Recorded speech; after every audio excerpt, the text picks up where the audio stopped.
আমার আজকে তসরের যেটা দ্বিতীয় শাড়ি, সেটা আমি একটা গাছি তসরের উপরে দেখাচ্ছি। তসরের মধ্যে এই রংটা করা হয়েছে, ভেতরে যে কালারটা সেটা হচ্ছে হলুদ আর লাল। পুজোর সময় এরকম একটা কম্বিনেশন কিন্তু খুব ভালো লাগবে।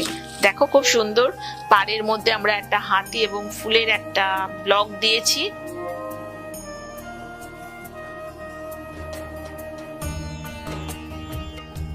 এটা আমাদের বডিতে আসছে এবং আঁচলে আসছে, এই পোর্শনটা হচ্ছে আঁচলে আসছে।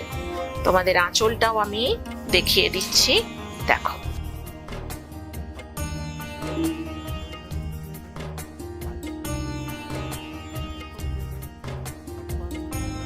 ব্লাউজ পিসটা হচ্ছে এইটা,